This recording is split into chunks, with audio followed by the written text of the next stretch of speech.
Continuamos con esta clase. Vamos a la tercera y última hora de clase por el día de hoy. En cuanto a la guía, es la hora número 6, perdón, la clase número 6. Propósito de la batalla. ¿Cuál es el verdadero objetivo de la batalla? Necesario saber toda esta parte para que sepamos que todo está fríamente calculado, dijo el amigo suyo que. Ahora, ¿cuál es el verdadero objetivo de la batalla? Esto no es porque no tenemos nada que hacer, porque todos nosotros tenemos cosas que hacer. Pero aquí hay un propósito.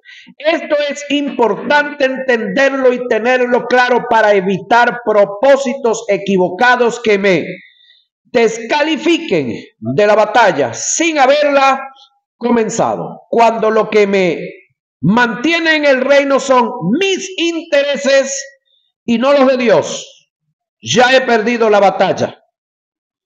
Para confrontar los poderes de las tinieblas, debe haber un motivo muy correcto. En Hechos 12:1, el autor dice que para correr la carrera de la fe, en Hebreos, creo dije, sí, Hebreos, creo que dije Hechos, ¿no? Ajá, es Hebreos 12:1. El autor dice que para correr la carrera de la fe, que es a su vez una de las batallas que tenemos que librar, debemos, oiga, despojarnos otra vez de todo peso y del pecado que nos asedia. Oiga, el pecado nos elimina de la carrera. Estamos hablando de pecados sociales y morales. Y a su vez nos hace aliados del reino de las tinieblas. Y el peso nos resta velocidad y nos hace perder la carrera, que viene siendo lo mismo que perder una batalla. En nuestro corazón puede haber un motivo muy bueno para enfrentar la batalla, pero si no es el de Dios, ya la hemos perdido sin haber comenzado. Cuanto más, si el motivo es incorrecto. Hay tres motivos principales que me deben tener en pie para la batalla, para deshacer las obras del diablo. 1. El implantar el reino de Dios para el rescate de los valores principales del reino, la raza humana, para defender nuestra posición y estar firme ante las victorias que Cristo nos ha entregado. Esa debe ser nuestra posición en cuanto al propósito de la batalla. Ahora, conociendo a nuestro enemigo. Muy importante lo que viene, porque creo que durante las 6 materias que estuvimos hablando, ¿a quién estuvimos conociendo? A nuestro Dios. Conocimos los códigos y las reglas de interpretación para, al sentarlos a estudiar acá, verle las razones reales de lo que realmente dice las Escrituras. Luego vimos cristología, conocimos a Cristo hasta cierto punto, que ese es un material que usted en lo personal debe volver a repasarlo. Y les recomiendo algo: aprovechen en cada vez que los inviten a predicar por ahí, aproveche y suelte eso, porque a medida que usted predica, aprende más que meramente estudiando. Porque le digo, es un derecho suyo ya usted aprendió con esto, entonces usted tiene derecho a enseñar lo que ya aprendió. Porque ¿para qué usted trabaja y compra comida? ¿Para qué? Para reponer las fuerzas y para deleitarse, para disfrutarlo. Ahora, luego estudiamos entonces la persona del Espíritu Santo. Luego estudiamos sus dones y luego estudiamos sobre la adoración. Ahora vamos a conocer allá, en último lugar, a nuestro enemigo, que no deja de tener cierta importancia, pero no es lo más importante. Recuérdese que le enseñé algo que aprendí, que cuando usted lo llaman por teléfono y le dicen, mira, Ramón, te tengo 2 noticias, una buena y una mala. ¿Cuál te doy primero? Mala.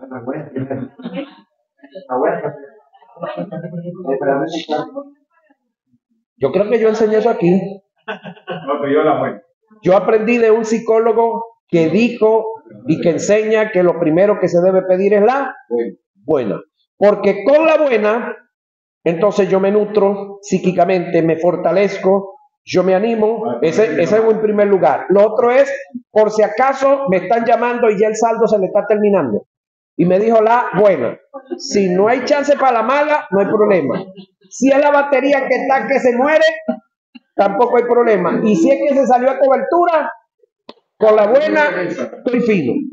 Ahora, eso sin haber visto algo, una historia que luego que la vi me impactó y dije, no, el hombre tiene razón, porque no crea que es nada más porque lo dijo un psicólogo, sino que cuando yo estudié el hecho, la historia del rico y Lázaro, ¿con quién comienza, pastor? La historia del rico y Lázaro. ¿Quién comienza? Ajá. ¿De quién comienza hablando la historia? Había un rico. ¿Por qué estoy hablando del rico? Porque estaba en la buena. Y en segundo lugar, hablo del que está en la mala. Pero el problema es, ¿por qué no digo el nombre del rico? Ya eso lo saben ustedes, ¿verdad? ¿Tenía nombres individuos? Claro que sí. Pero cuando muere uno y muere el otro, ¿de quién se habla primero? Ajá, ¿por qué razón? Porque Lázaro estaba en la buena y después hablamos de la mala. ¿Vio que sí? Entonces, no es que meramente el psicólogo estaba, es decir, él lo enseña porque ya él maneja ese conocimiento, pero está en la Biblia. Es real, es un principio. Que cuando usted vaya a proyectar algo, primero se dice lo bueno y después se dice lo malo si hay tiempo. Si hay tiempo. Ahora, entonces vamos a conocer a nuestro enemigo, o pudiéramos decir a nuestro segundo enemigo. Porque el primero somos nosotros mismos. Ajá. Conociendo a nuestro enemigo. Ahora, Pablo en 2 Corintios 2:11 dice que nosotros como soldados no debemos ignorar las maquinaciones del diablo. El término maquinación del griego es noema, que indica planes o propósitos bien calculados. Alguien dijo, pobre de aquel soldado que no conozca a su enemigo. El no conocer a Satanás y a los demonios se convierte en un arma que será usada en nuestra propia contra. No sé si ustedes se recuerdan de, creo que fue el año 96. Sí, por ahí creo. Cuando se dio la guerra del Golfo, que los gringos bombardearon a Irak. A Irak, sí. En el primer bombardeo que le destruyeron un poco de barcos y cuestiones y armamento, supuestamente armamento, ¿qué era lo que había ahí? No sé si se captaron o se enteraron de esa noticia. Puras figuras hechas de cartón. Ahora, gastaron ese poco de bomba, ese poco de misiles bombardeando figuras de cartón. No sé si te vieron eso. Ajá. ¿Por qué razón? No estaban bien informados. No estaban bien informados. Ahora, al conocer a Satanás y a los demonios, se crea un equilibrio, evitando así entrar en una exageración o en una paranoia espiritual, psicosis crónica, donde todo es demonio. El simple hecho de que le demos a Satanás un lugar que no le corresponde, que le atribuyamos propiedades que no son suyas, en las cuales además es importante, en las cuales además es inoperante el creer muchas veces en intimidación, al caer, muchas veces en intimidación, temores, dudas, incertidumbre, por causa de él o de su presencia, es producto de no conocer en realidad quién es Satanás. Él es un ser a quien le gusta los extremos, que le den mucha importancia, es bueno para él. El que lo ignoremos le da ciertas ventajas. El darle mucha importancia nos conduce hacia una paranoia espiritual e ignorarlo es favorable para él. A continuación, vamos a desarrollar en detalle el tópico para ser efectivos en la batalla.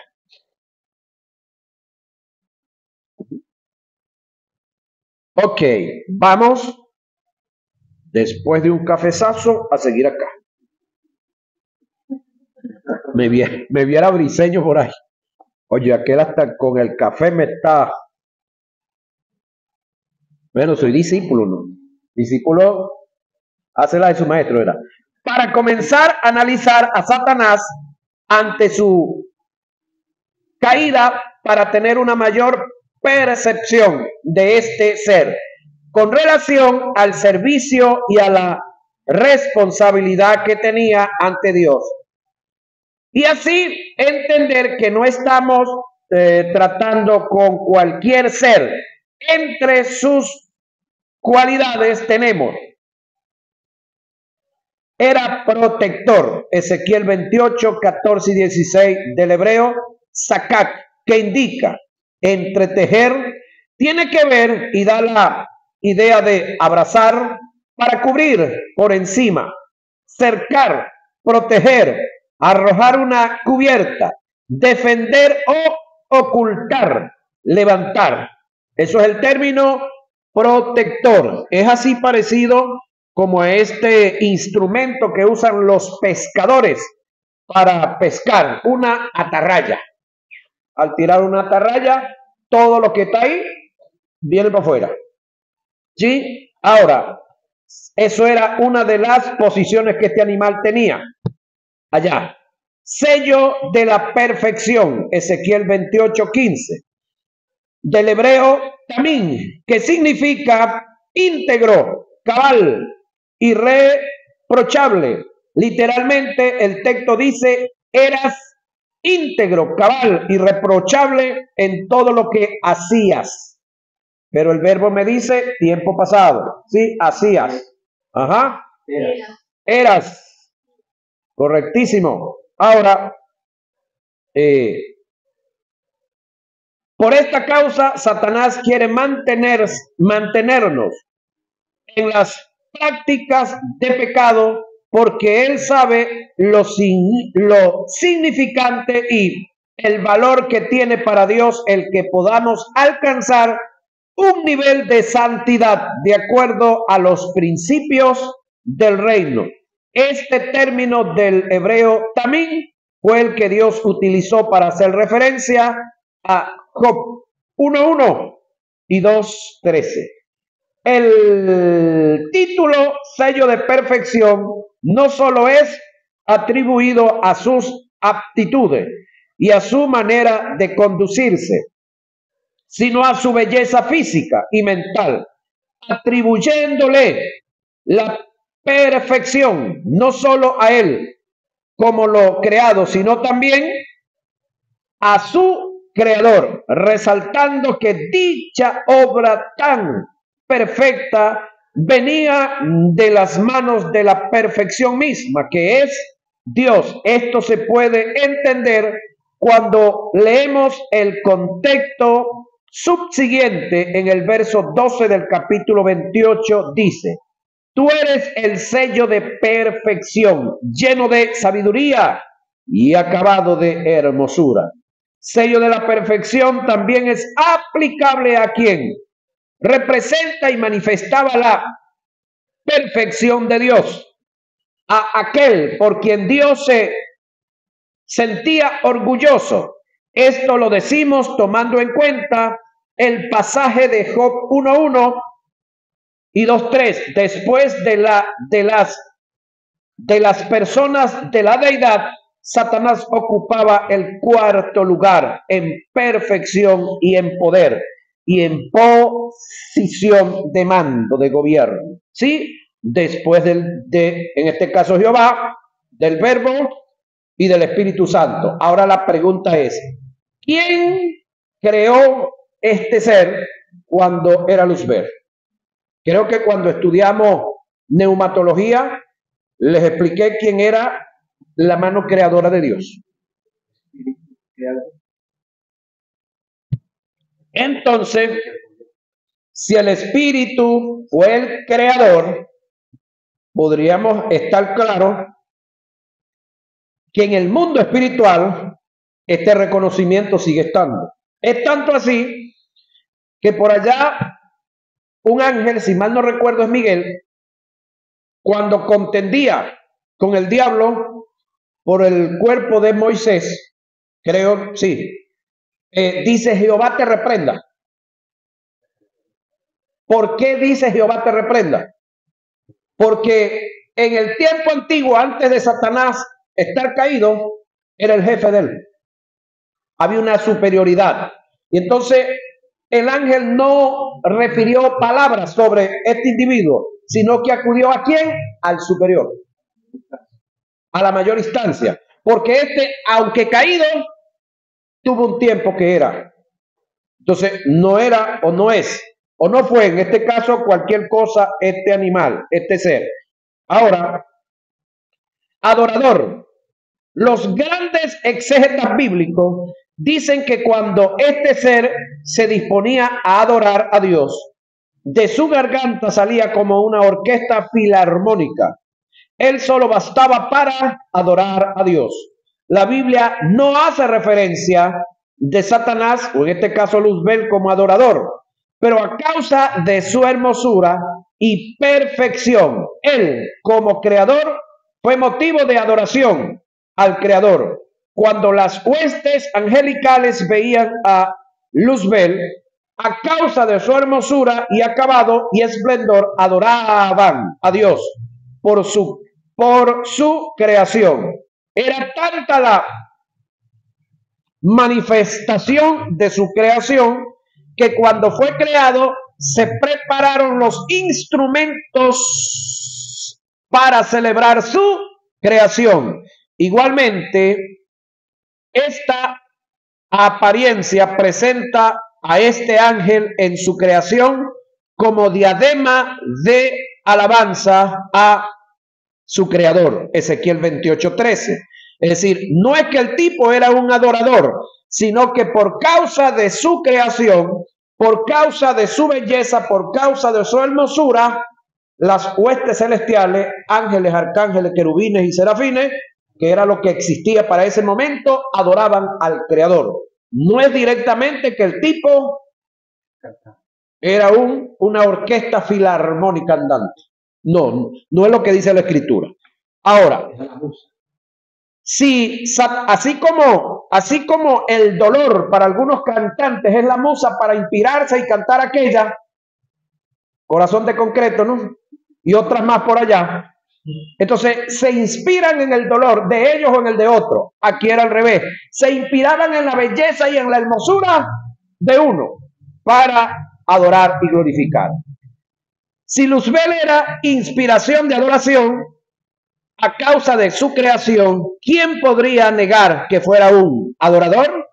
El simple hecho de que Luzbel tenía un deseo de mayor gloria indica que pudo haber sido el encargado de la adoración, de la cual desistió queriendo atribuirse dicha propiedad. Ezequiel 28:17.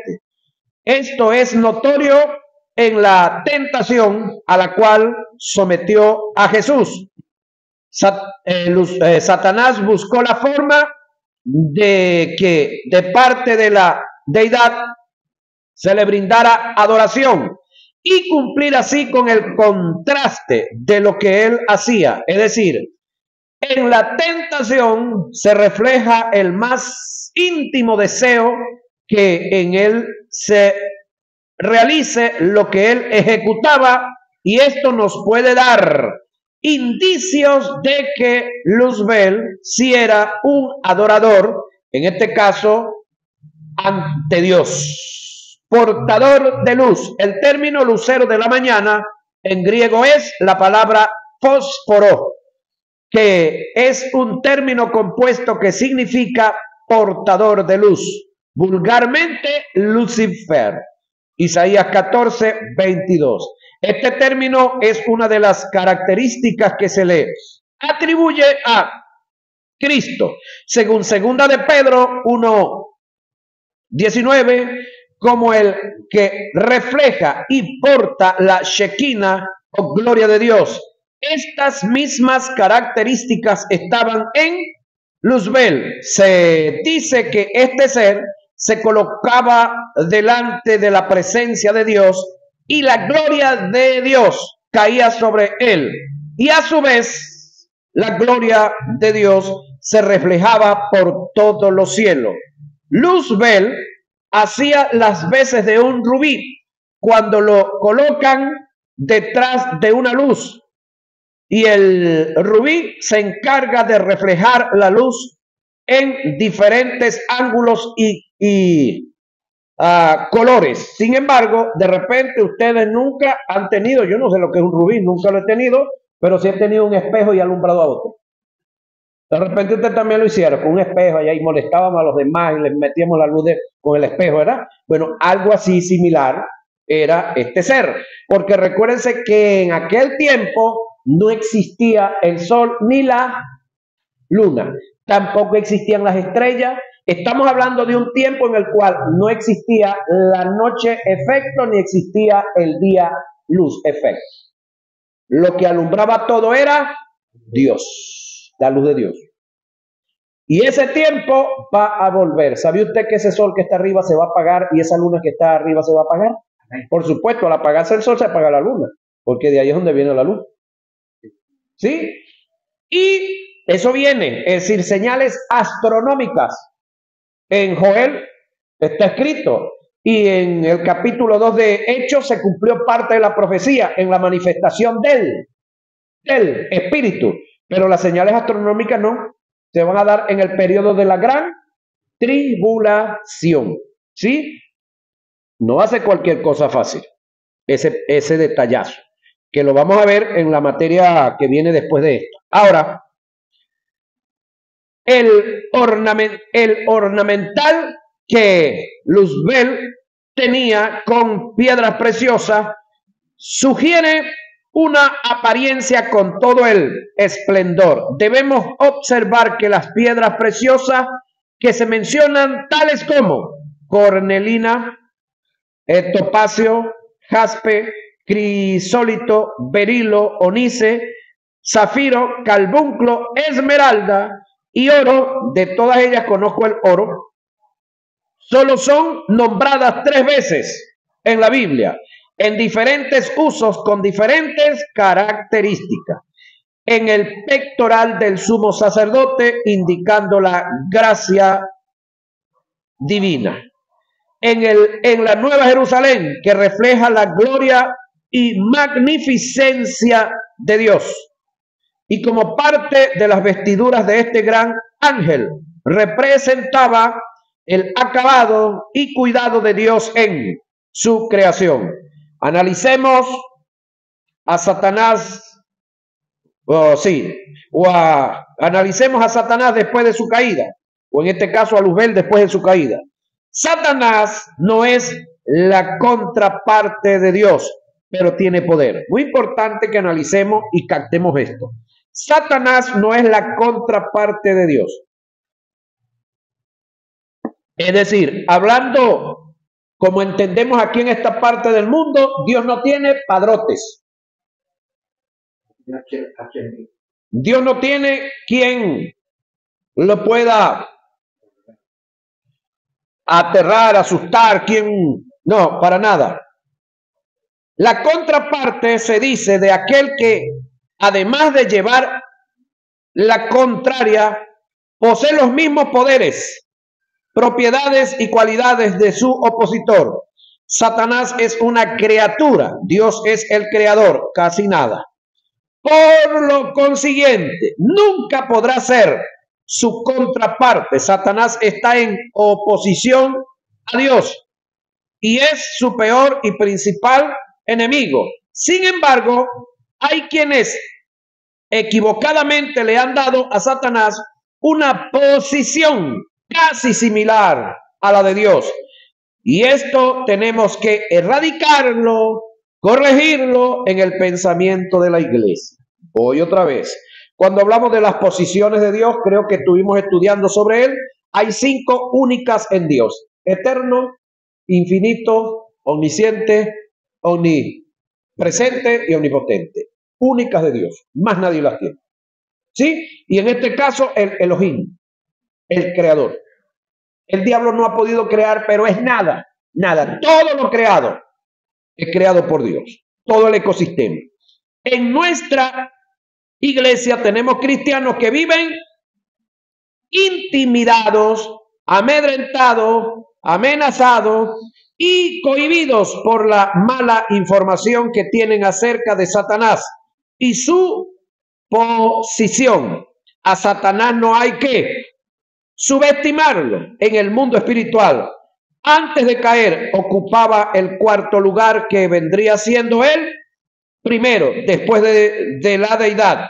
Eso lo llevó a tener ciertas ventajas en el mundo espiritual, pero no lo lleva a estar a la altura de Dios. Tenemos que ver a Satanás como un ser espiritual, que sí lo es, que tuvo tiempo pasado un origen y tuvo unas posiciones también, un origen en Dios, y que tiene las limitaciones y que tiene sus limitaciones.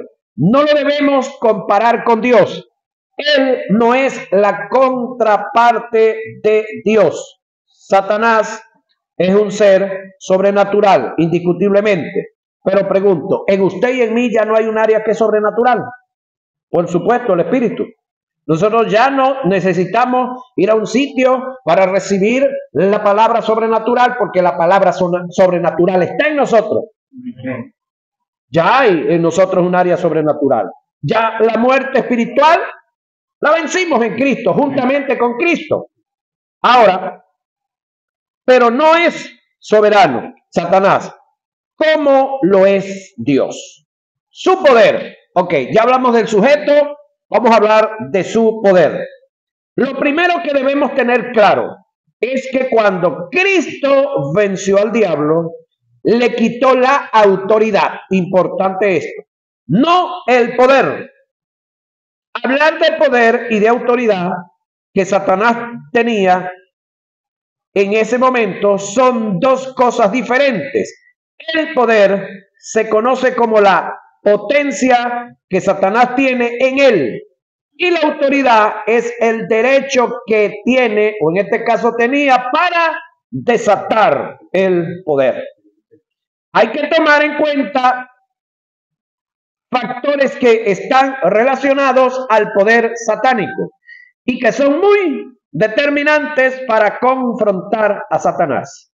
El poder que Satanás tiene es inherente en él como ser espiritual. Es un poder que ni siquiera Dios se lo puede quitar. El poder que Satanás tiene es opresor, devorador, violento. Es un poder que mata, oiga, hurta, no roba, hurta y destruye. Juan 10:10 y Efesios 6:11. El apóstol Pablo dice que seamos sobrios, y lo antónimo o lo opuesto a sobrio es ebrio, borrachito. Y vigilantes, lo opuesto a vigilante es dormido. Porque el diablo, como similar a, como adversario, anda como león rugiente buscando a quien devorar. Primera de Pedro 5:8. El término o este texto bíblico se me iluminó un día viendo frente al televisor, viendo a Discovery Channel. Estoy viendo el individuo que está narrando y él dice, vamos a hablar ahora de un león rugiente. ¿Qué es un león rugiente? Es un león, y presentan al animal que por muchos años de vida, por muchas peleas, por muchas batallas que ha tenido, ha perdido algún ojo, sacan un león con un solo ojo, tuerto. Ha perdido parte de la dentadura y muestran a uno con falla ya en los dientes. Ha perdido las habilidades, ya ha perdido parte de su cuerpo y todo esto, pero todavía tiene vida y él necesita comer. ¿Qué hace este animal? Busca a los cachorros, hablan, ellos todos los animales tienen un lenguaje como comunicarse, que usted no lo sepa, yo no lo entienda, ese problema de nosotros ya, pero hay un lenguaje. Él se junta con los otros cachorros y les transmite su conocimiento y cuadra con ellos. Luego entonces les hace ver dónde está la presa y él va y escarba un poquito en el suelo, pega su nariz en el suelo y comienza a rugir, rugir y rugir. La presa de vez en cuando levanta la cabeza, mira para allá y para acá y sigue el animal rugiendo, mientras que por el monte vienen los otros caminando sigilosamente. Ahora, por el piso o por el suelo hay algo que se llaman ondas, ¿sí? No sé si usted ha visto los venados que cuando ellos perciben perciben a alguien, una vibración extraña, ellos levantan la cara, levantan la patica y le dan al suelo, ¡paca! Y también a uno de ellos, hay un tipo de ellos que hace un forrío, es decir, forrea. Y en ese forrear, los chiquiticos se lanzan, se aplastan en el suelo. Pero cuando este levanta la pata y la suena en el piso, eso le está transmitiendo a los otros que están con la cabeza abajo, comiendo, y entonces todos levantan la cabeza, porque están pendientes de ver, pero no van a salir corriendo, hasta al menos que vean hacia dónde van a correr. Resulta que de vez en cuando le toca hacerlo, pero el otro está rugiendo. ¿Por qué él solamente ruge? Porque él está distrayendo a la manada, distrayéndolos a todos. Mientras que los otros vienen aprovechando el ruido que él está haciendo, las ondas que hay, para que el ruido de ellos, el caminar de ellos no sea apercibido. Y cuando ya ellos están, como se dice, a boquejarro, a tiro de no fallar, ¡tum!, tiran la carrera. ¿Pero quién fue el que los ayudó? El león rugiente. El león rugiente ya no tiene capacidad de agarrarlo, pero tiene ingenialidad para que los otros apresen y luego él se viene a comer juntamente con ellos. Eso es lo que es el diablo. Eso es lo que Pedro presenta acá. El diablo anda como león rugiente, buscando a quién devorar. Nótese que no dice a quién cazar. Para devorar tiene que estar ya cazado. ¿Sí? Ya tiene que estar dominado. Primera de Pedro 5:8. El término devorar viene del griego katarpino, cuyo más amplio significado indica tragar después de haber hecho pedazos a la presa. El poder satánico es tan intenso que a nosotros se nos dio un poder que está representado en la persona del Espíritu Santo para contrarrestar las obras producto de su poder. No te olvides que Satanás no es soberano, pero es un ser sobrenatural. Satanás no es un pobre diablo, como muchos creen. Nunca lo subestime, ni le restes importancia. Si te descuidas, su poder puede destruirte por completo. He sido testigo de grandes hombres de Dios que hoy en día están en el caos porque subestimaron a Satanás y no se cuidaron de él. Ahí debemos de tener cuidado nosotros. Sabemos que el poder del diablo está muy por debajo al poder de Dios, que es el que nosotros representamos. Pero si te descuidas, ni siquiera Dios puede hacer algo por ti, con todo y que en ti esté todo su poder. Ten presente esta verdad. A Satanás Cristo lo venció. ¿Alguien puede decir algo? Amén. Pero no lo paralizó. Ay, ay, ay, digo yo. Él está activo. Ahora nos toca a nosotros librar nuestras propias batallas con este animal. Recuerda esta verdad. Con Satanás no se juega por el simple hecho de que él no está jugando. Sé prudente, no le des lugar, porque puede hacer de ti una presa que después de despedazar, tragará. Lo digo en el sentido figurado, no se asuste. ¿Sí? Estamos mostrando en sentido figurado sus derechos y privilegios. Esto a mí me llamó la atención. El diablo tiene derecho. Sí, tiene derecho ese animal. Ahora, en el Nuevo Testamento hay declaraciones casi increíbles e inaceptables relacionadas a los derechos y el control de Satanás sobre el mundo. Hay declaraciones que parecen paradójicas y que nos confrontan como creyentes, que no las aceptaríamos si no estuviesen registradas en los textos sagrados. Declaraciones que afirman que Satanás, con todo y que es un ser caído, tiene derechos que nosotros como creyentes, oiga, debemos que respetar.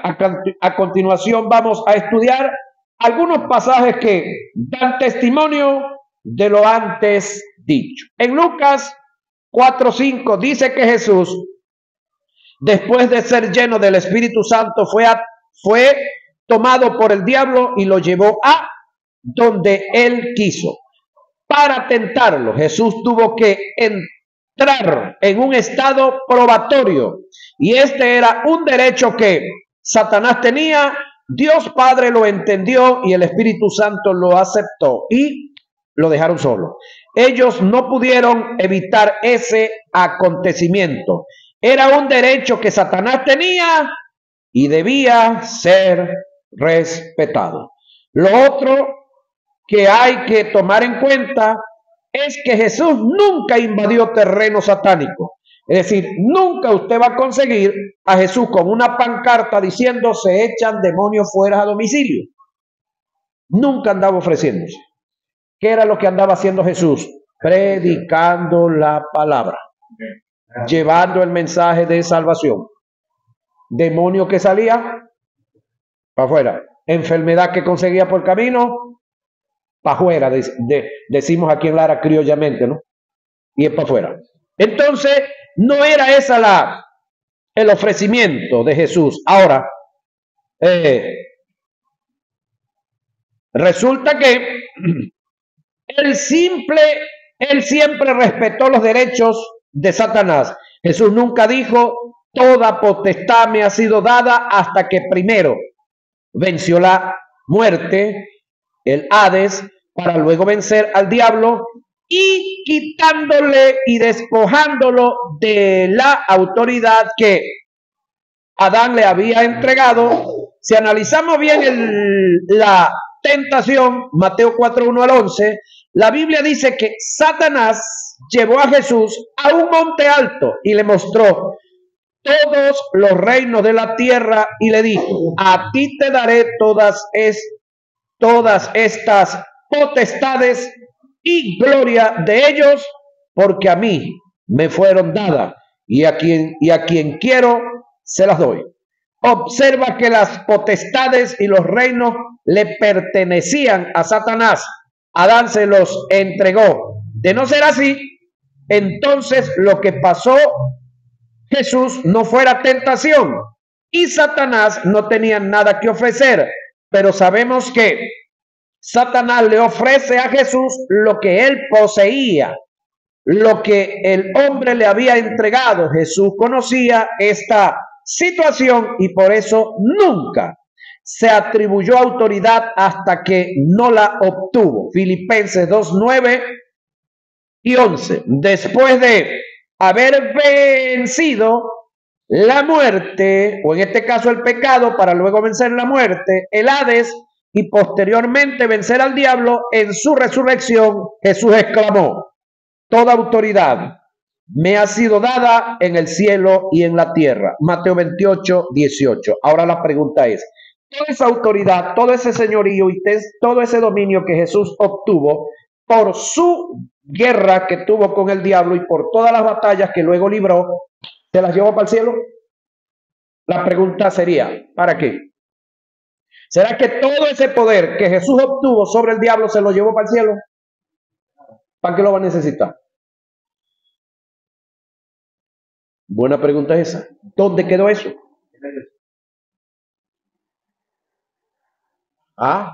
Entonces, teniendo todo esto, ¿por qué vivir una vida frente a las tinieblas como muchas veces la vivimos? ¿Por qué aterrarnos? ¿Por qué atemorizarnos? ¿Por qué amedrentarnos? ¿Sí? Ya hemos conocido a este animal, pero ya va. Con todo y que él es, y algunas cosas ya él las perdió de estas, debemos de entender que al Dios que nosotros le servimos, que el Dios que nos tiene aquí como iglesia, Cristo Jesús y el Espíritu Santo que habita en nosotros, ellos tienen todo poder, toda autoridad, todo señorío y todo dominio de lo que está en la tierra. ¿Sí? Otro punto relevante es que Jesús se dirigió al diablo como el príncipe de este mundo. Nunca lo subestimó. Él reconoció y respetó los derechos que Satanás tenía para ese momento. Juan 12:31 y 14:30 y 16:11. Nunca podremos echar a Satanás fuera de sus propias moradas. Y según Efesios 6:12, los demonios habitan en los cielos, no en el infierno como por años nos han dicho. El lugar de hábitat de los demonios es los lugares celestiales. Entonces, ¿cómo, de Efesios, cómo es que yo voy a llegar a una campaña que me invitaron, por decir algo, al cono de seguridad y estoy allá y entonces comienzo a orar? Ahora mismo voy a limpiar los aires, voy a expulsar, voy a echar fuera todos los demonios de los aires. Ya va. ¿Quién me dio autoridad para esa broma? Es como que yo en una oración, entonces ahorita todos los que están en el seno de Abraham se los quiero mandar a Dios para el cielo. O es como los que están en el infierno, que porque yo tengo mucho amor hay que sacarlos de allá y salvarlos. Si no lo hizo Jesús, ¿por qué nosotros? ¿Qué cosa no? Nunca podremos echar fuera a Satanás de sus propias moradas. Según Efesios 6:12, los demonios habitan en los cielos, en la atmósfera. Lo digo porque hay cristianos a quienes le he escuchado limpiando la atmósfera sin conocer que es un lugar donde Satanás y los demonios habitan. Nunca podrás echar fuera demonios de un cuerpo en lo absoluto si el poseído no renuncia a su posesión, que es un derecho que Satanás tiene. Y si lo haces, él puede regresar a su lugar. Mateo 12:43.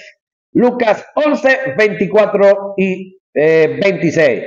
Puede ocurrir que por causa de la presencia del Espíritu Santo, un demonio se ofrezca a salir del cuerpo, pero si el poseído no renuncia a su posesión y condición en la que está el demonio, puede regresar. Hubo un caso donde Jesús sanó a un hombre que estaba en el estanque de Betesda y posteriormente lo encontró en el templo y le aconsejó: mira, que has sido sanado, no peques más para que no te venga algo peor. Oiga esto, la verdad paralela está en que si puede darse la reincidencia de una enfermedad en una persona, por lógica también el principio se cumple con un demonio. Es decir, un demonio puede reincidir en una persona.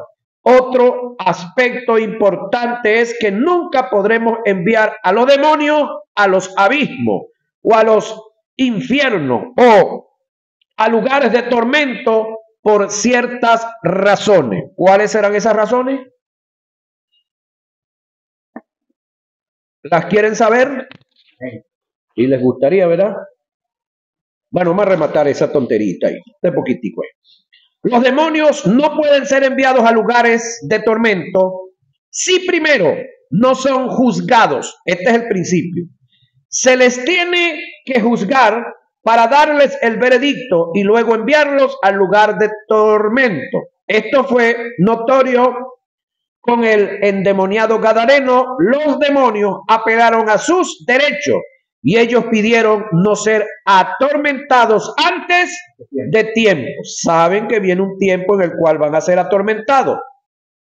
Pidieron entrar en unos cerdos y Jesús, conociendo los derechos que ellos tenían, aceptó. Mateo 8, 28 y 32. Los demonios sabían que los abismos es un lugar de tormento donde tendrán que ir, pero después de ser juzgados, no era el tiempo y ellos apelaron a ese derecho y Jesús no lo desconoció. ¿Por qué Jesús no lo mandó a los infiernos? Porque es que en el infierno no hay ni siquiera, no hay registro de que haya un demonio. Sí, los demonios habitan en los cuerpos que le permiten estar y también su hábitat es en los lugares celestiales. Vamos a ver las armas con las cuales cuenta Satanás. ¿Quieren saberlo? Próxima clase. Son las armas con que ese animal cuenta, que de paso le digo, el de él no tiene ni una. De él.